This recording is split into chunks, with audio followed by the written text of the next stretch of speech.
Become who you are. Nietzsche didn't whisper this. He threw it like a thunderbolt, aimed at your soul. It's not advice. It's not encouragement.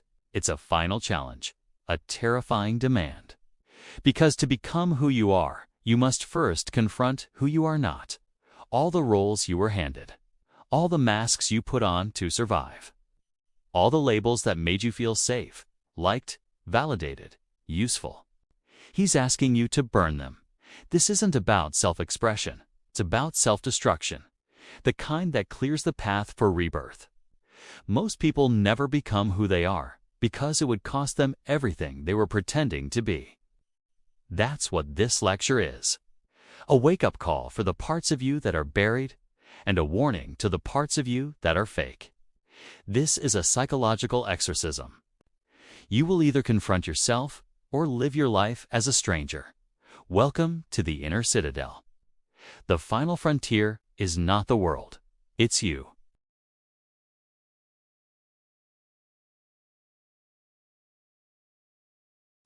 The greatest tragedy is not failure, success in becoming what you were never meant to be. From childhood, you were told, this is who you are. This is what's good. This is what people like. And like clay, you bent to the mold. Because being accepted felt safer than being true. But that version of you, the one built for applause, for peace, for normalcy, that isn't you. That's a strategy, a defense mechanism, a mask. Psychologists call it the false self, a fragile construct built from the expectations of others. But Nietzsche saw it as something far worse. He saw it as a soul prison, a slow death masquerading as order. And the more obedient you become to the roles assigned to you, the further you drift from the center of your being. You start to feel anxious, unmotivated, directionless, not because life is meaningless, but because you're living someone else's version of it. You can't find meaning in a mask. And deep down, you know this. You know that every time you nod when you want to speak, every time you smile to keep the peace, every time you edit your voice to fit the script, you're not just lying, you're dissolving. You're bleeding out your identity, drop by drop, until there's nothing left but performance. This is not a life. It's a stage with no audience.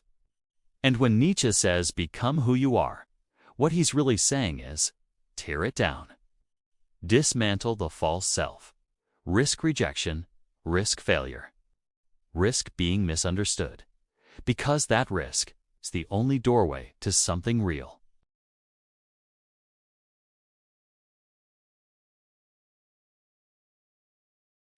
Beneath the noise, beneath the performance, beneath the endless stream of opinions, trends, and likes, there is a voice that is not the world's. It does not shout. It does not compete. It whispers. It's the voice of your soul, the inner voice. The one that says, you were made for more than this. But you've learned to silence it. Because in a world obsessed with external validation, listening to yourself is considered a threat.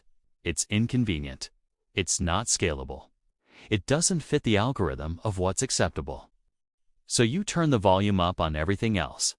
The news, the noise, the need for approval, and the voice within is drowned. But it never leaves. It waits. It waits in your quiet moments, in your anxiety, your restlessness, your boredom. Your late-night thoughts that claw at your chest like ghosts. That's not depression. That's not confusion. That's the soul knocking on the inside of the coffin you've built for it.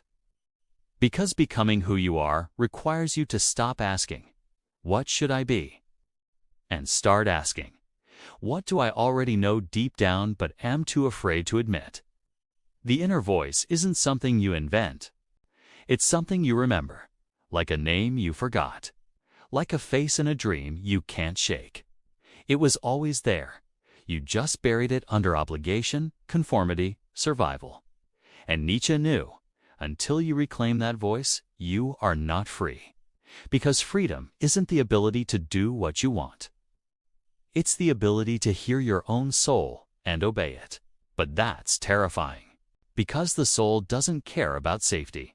It cares about truth, and truth will cost you. It might mean quitting. It might mean walking away. It might mean confronting your family, your culture, your story, your trauma. But if you don't listen, if you keep running, you will never rest.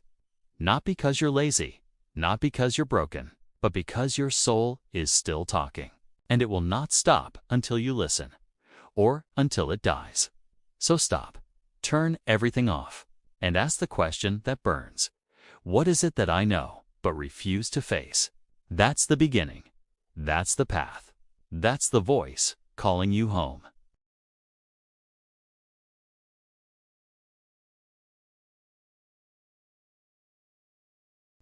Once you hear the inner voice, everything changes. Because now you're not just existing, you're divided. Split in two. One side built from everything you've been told to be.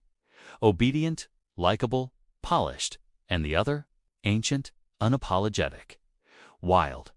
This is the beginning of the war within. And it is not a metaphor. It is a psychological crucifixion. The part of you that has kept you safe. The version of you that has learned to say yes when it means no. To hide ambition under humility, to silence rage in the name of peace. That part will not go quietly. It will fight. It will throw fear at you. It will whisper lies like, "You're being selfish. You'll lose everything. Who do you think you are?" Because the false self does not survive truth. It feeds on habit, on expectation, on the numb comfort of being invisible. But Nietzsche knew something most people will never understand, that to become who you are, you must go to war with who you were trained to be. This war will not be romantic. It will be ugly. You will cry in places no one sees. You will grieve the version of you that once earned love by compliance. But you will also feel something ancient rising. Something sacred, something untamed. This is what Jung called the shadow, the parts of yourself you repressed to survive. Your power, your rage, your hunger, your instinct. You locked it away. You told it to sit down, be quiet, be nice, but it never left. It waits behind the mirror, behind the polite smiles, behind the yes that wanted to scream, "No, no." And now, hey, it wants out. This war isn't a flaw in your journey. It is the journey. It's the rite of passage most never take. They fear the chaos. But Nietzsche knew, only through chaos can a star be born. So, let it rage. Let the inner voices clash. Let the illusions collapse. Because only after the storm can you pick up the pieces and choose. Not inherit, not imitate, but choose who you will become. And that choice will be your first act as a free soul.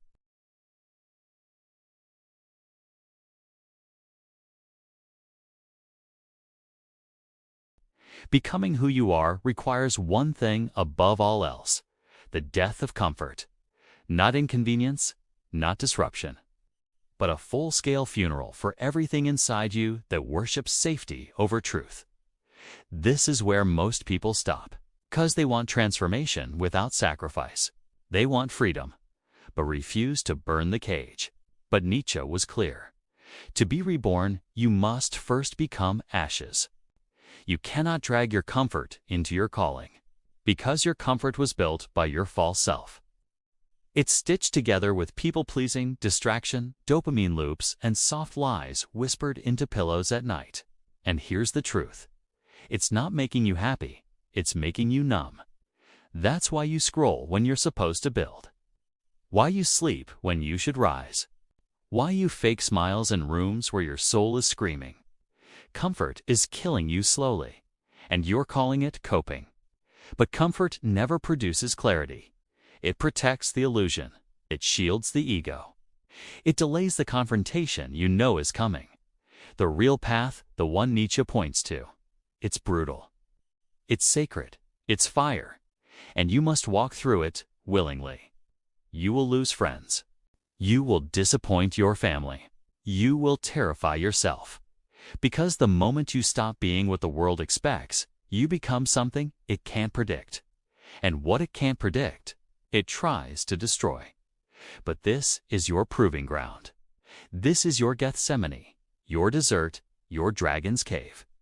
And what you find here is not comfort, but conviction.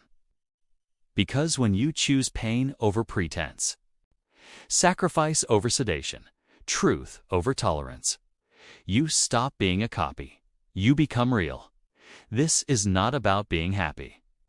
This is about being whole. And wholeness is not soft. It is not smooth. It is not easy.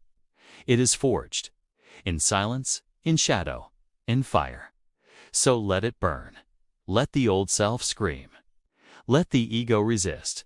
Let the false comforts die like leaves in winter, because only after death can the soul be born into something it never knew it was allowed to become. And that is the path, not around the fire, but through it.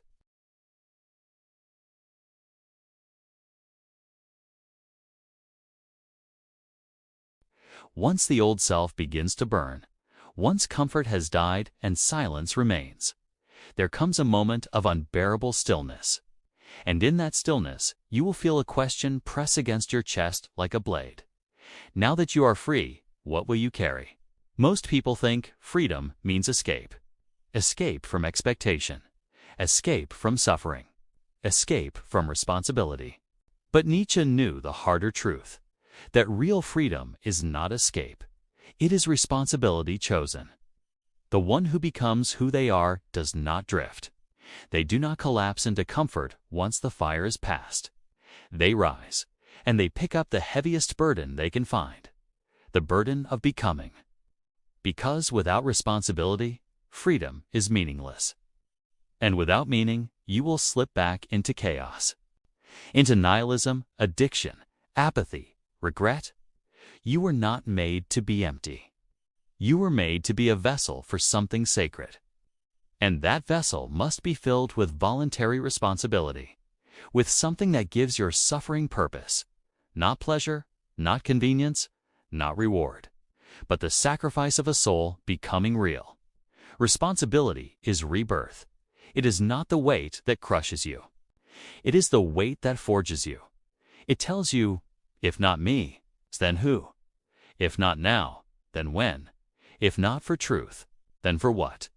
This is not about achievement. This is not about becoming someone the world applauds. This is about becoming someone you no longer betray. Because when you carry a responsibility that matches your soul, you no longer need validation. You no longer need applause. You are aligned with what is eternal. And yes, the burden will be heavy. It will demand discipline. It will demand sacrifice. It will demand that you leave behind the child who is waiting to be rescued and become the adult who learns to rescue themselves. That is power, not domination, but discipline. Not comfort, but clarity. And in that clarity, you will discover something sacred. That you are no longer asking what life can give you. You are asking what you are willing to give to life. That shift is the moment of rebirth.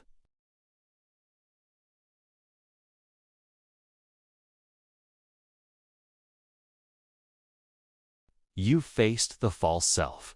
You've heard the whisper. You've endured the war within. You let comfort die. You picked up the burden. Now you return, not to where you began, but to something older than where you began. You return to the center, the place inside you that was buried, but never broken, lost, but never gone. This is the return to the self, not the self they named you, not the one you learned to wear to be loved, but the self that was forged in silence, in fire, in burden. The self that was earned. This is not ego. This is not performance. This is not rebellion. This is reclamation. You are no longer a mirror. You are no longer a reaction. You are no longer chasing applause like crumbs in the dirt. You are no longer asking, who should I be? You are standing in the quiet with a voice that no longer trembles, saying, This is who I am. There is power in that. A calm, grounded, sacred authority. Because this kind of identity is not held together by approval. It is rooted in experience, in sacrifice, in pain, in choice. And when Nietzsche said, "Become who you are," he wasn't telling you to look inward and find something soft. He was telling you to go to war for your soul, to kill who you were trained to be so you could resurrect who you were born to be. This return isn't final. You will forget again. You will drift. You will fall. But now you know the path. You know how to come back. You've seen the fire. You've heard the voice. You've carried the weight. And from this place, you no longer live from reaction. You live from alignment. You live from the Citadel, from the inner kingdom, from the place that cannot be taken. This is the quiet victory. Not loud, not celebrated, but eternal.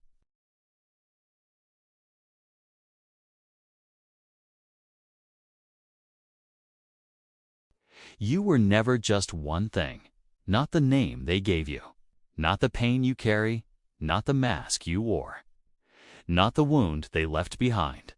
You are a multitude of moments, some remembered, some buried, some still waiting to be born. And in each of those fragments, there is a spark, a thread, a calling. You are not here to perfect an image. You are here to become real, to fall, to rise, to break, to build, to become. Become who you are, not as a slogan, but as a sacred responsibility, a demand from your own soul. Because the cost of staying hidden is your life unlived, and the reward of stepping into the fire is a life only you could have created. And so now, you have a choice. You can turn this video off, go back to the noise. Lose yourself again in the warm fog of distraction. Or you can do the harder thing. You can sit. Let the silence settle, and ask yourself one final, terrifying question. What part of me is still waiting to be born? And what am I still afraid to become? The answer will burn, but the truth always does. And if you're ready, then let it burn, because only from the ashes can the real self rise.